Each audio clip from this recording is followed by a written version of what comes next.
अभी भी कोई बस में फंसा होगा तो फिर उसके बचने की गुंजाइश खत्म हो जाती है। शुरुआती दौर में जिन जिन लोगों को भी निकाल लिया जाता है उनके सुरक्षित रहने की संभावनाएं कहीं ज्यादा होती हैं, लेकिन जैसे जैसे वक्त गुजरता है लोगों के सुरक्षित होने की संभावनाएं खत्म होती जाती हैं, गुंजाइश खत्म होती जाती है। ये बहुत बड़ा हादसा पेश आया है, खलघाट में यह हादसा हुआ है और न्यूज़ 18 संवाददाता बता भी रहे थे कि इस घाट पर बेहद तेज वेग से नर्मदा नदी बहती है और वैसे भी नर्मदा नदी का वेग बहुत ज्यादा तेज होता है और खासतौर से अगर अब हम जिक्र करें उस दौर में जब बारिश का दौर चल रहा है, पानी का लेवल भी बढ़ा हुआ है, नदियों का ये वेग और ज्यादा हो जाता है।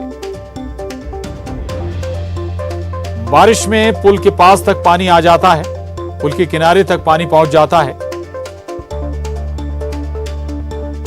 तो छोटी सी लापरवाही कितनी भारी पड़ सकती है, ये अंदाजा इस हादसे को देखकर लगाया जा सकता है। दरअसल इंदौर से ये बस महाराष्ट्र के लिए निकली थी, पुणे के लिए बताया जा रहा है कि ये बस निकली थी और रास्ते में ही यह हादसे का शिकार हो गई। कुछ ही किलोमीटर चलकर आगे से लंबा सफर तय करना था, लेकिन उससे पहले ही बस दुर्घटनाग्रस्त हो गई, पुल से नर्मदा नदी में जा गई। और ऐसे में प्रशासन की लापरवाही की भी जांच होनी चाहिए, क्योंकि जब ऐसे हालात होते हैं तब प्रशासन की भी जिम्मेदारी बढ़ जाती है। वाहनों की रफ्तार पर लगाम लगानी और तमाम ऐसे प्रयास होते हैं ताकि हादसों से बचा जा सके। उस मसले पर भी जांच होगी, लेकिन जो सबसे पहले जो कोशिश है प्रशासन की, शासन की, कि लोगों को बाहर निकाला जाए। और गृह मंत्री का भी इस पर बयान आया है, सुनिए। मार्मिक प्रसंग है, हृदय विदारक घटना इस तरह से है कि महाराष्ट्र सरकार की रोडवेज की बस थी, इंदौर से पूना जा रही थी। इंदौर से लगभग 12 सवारियां उसमें बैठी थी। मां नर्मदा के पुल पर ब्रेक फेल हुआ या स्टीयरिंग, ये जांच का विषय है। वो नदी में समाहित हो गई, नदी में गिर गई। 15 लोग बचा लिए हैं उसमें से, पर 12 लोग अभी जो निकले हैं वो नहीं बच पाए हैं। 50 से 55 सवारी होने की कयास लगाए जा रहे हैं। अलग अलग लोगों से जो बचे हैं उनसे बात करने पर रेस्क्यू टीम और अधिकारी सभी मौके पर पहुंच गए हैं। नदी में धार बहुत तेज है, बस को निकालने की कोशिशें लगातार जारी हैं। थोड़ी देर में और स्थिति साफ होगी।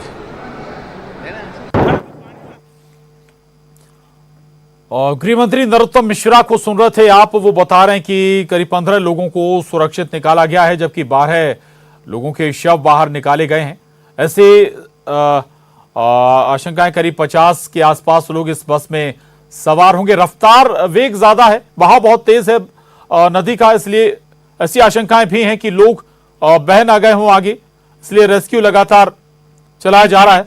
और न्यूज़ 18 संवाददाता धार से नवीन मेहर हमारे साथ जुड़े हैं और जानकारी के साथ, डिटेल के साथ। नवीन, क्या अपडेट आपके पास इस हादसे से जुड़ी हुई?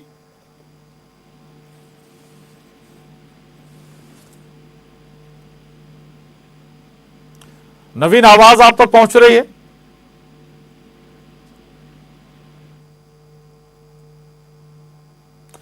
चलिए, नवीन से हम दोबारा जुड़ने की कोशिश करेंगे, लेकिन आपको बता दें कि ये दरअसल जहां पर हादसा पेश आया है ये खलघाट कहा जाता है इसे, इसका नाम है। और ये 2 जिलों को जोड़ता है ये घाट, और वहीं पर ये हादसा पेश आया है।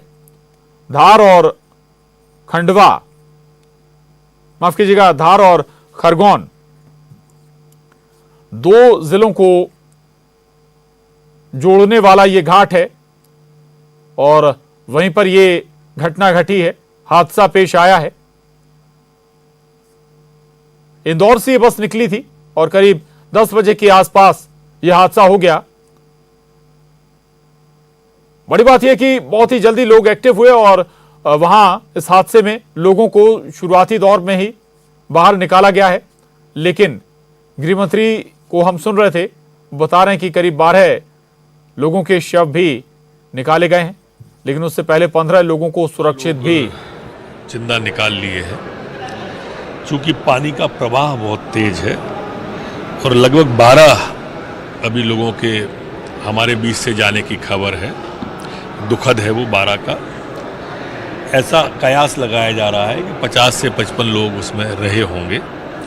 इंदौर से कुल 12 लोग ही उसमें चढ़े थे बस के अंदर। बाकी रेस्क्यू टीम पहुंच गई है, अधिकारी सभी पहुंच गए और रेस्क्यू किया जा रहा है। कैसे भी बस को बाहर निकालने की कोशिश जारी है। कारण सब कुछ अभी आया हूँ कारण अभी तो प्रथम दृष्टया तो ऐसा लगता है, क्योंकि रेलिंग तोड़ के गई है गाड़ी अंदर, तो स्टीयरिंग या ब्रेक फेल कुछ हुआ होगा। सर 15 जो निकाले गए हैं, उसके अलावा जो 35-30 रुमाल लगा रहे हैं, उनकी कोई स्थिति के बारे में पता चला? अभी बस को निकालने की कोशिश है। प्रवाह नदी की धार बहुत तेज है। तो सर इनकी 12 लोग जिंदा बचे हैं और 15 उल्टा बोल रहे हैं सर। एक धन्यवाद।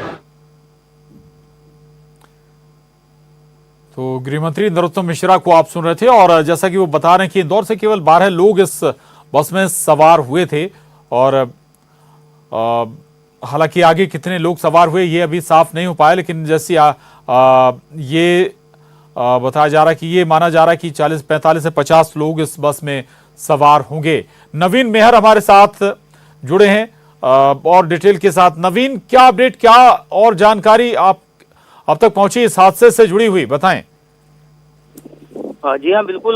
ये पूरी घटना जो है अभी कुछ देर पहले हुई है और ये इंदौर से जो है महाराष्ट्र की ओर एक यात्री बस जा रही थी। तभी जो है ग्राम खलघाट में जो है ये पूरा मामला हुआ है और ये नर्मदा नदी में जो है बस पुल से जा गिरी है।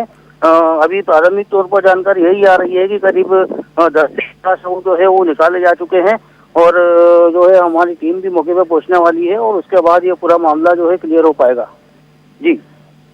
जी बिल्कुल नवीन, क्योंकि धार बेहद ज्यादा तेज है नदी की, वेग बहुत ज्यादा है और ऐसे में जाहिर है आशंकाएं भी हैं कि कुछ लोग बहकर आगे चले गए हों। तो ये रेस्क्यू ऑपरेशन किस तरीके से चलाया जा रहा है? आगे तक टीमें रेस्क्यू चला रही हैं या फिर जहां भी हादसा हुआ है वहीं पर रेस्क्यू ऑपरेशन चल रहा है? नवीन जी हाँ, बिल्कुल। फिलहाल जो है बस को जो है बाहर निकालने का काम जो है वो किया जा रहा है और इसके बाद में गोताखोरों की टीम जो है नदी के और दूर तक जो है वो तलाश करेगी कि आखिरकार इसमें कितने थे और कि हो सकता है कोई तैर के बाहर निकल गया हो, ऐसी भी आशंका जताई जा रही है। तो कुल मिला के अभी कुछ ही देर में ये स्थिति पूरी क्लियर हो पाएगी कि इसमें मतलब क्या हुई है। बिल्कुल, कुछ वक्त बाद तस्वीर और साफ हो पाएगी। हालांकि बताया जा रहा है कि बस को बाहर निकाला गया है और 12 शव भी अभी तक बाहर निकाले जा चुके हैं, ये जानकारी भी आई है। लेकिन 15 लोगों को सुरक्षित भी निकाला गया है, ये भी थोड़ा सा राहत देती है। लेकिन ये भी अनुमान है कि इस बस में करीब 50 के आसपास यात्री सवार रहे होंगे और ये यात्री इंदौर से करीब 12 यात्री इस बस में सवार थे। कुल आंकड़ा हालांकि अभी तक सामने नहीं आ पाया है। नवीन, और क्या डिटेल, कुछ और नई जानकारी आई है क्या? जी हाँ, बिल्कुल। ये जो पूरा गांव जो है खलघाट गांव जो है नर्मदा किनारा बसा हुआ है और ये इसी गांव में जो है नर्मदा नदी के ऊपर पुल बना हुआ है और यहाँ पर ये हादसा हुआ है जो कि खरगोन और धार जिले की सीमा के बीच में है। ये आधा पुल जो है वो धार जिले में लगता है जबकि आधा पुल जो है वो खरगोन जिले में लगता है और खरगोन के कलेक्टर एसपी भी मौके पर पहुंच रहे हैं और धार कलेक्टर एसपी भी पहुंच रहे हैं और जो है बस को जो है निकालने के प्रयास अभी किए जा रहे हैं और कुछ ही देर में जो है बस को बाहर निकाला जाएगा, जिसके बाद ये पूरी स्थिति क्लियर हो पाएगी कि आखिरकार बस में कितने यात्री सवार थे।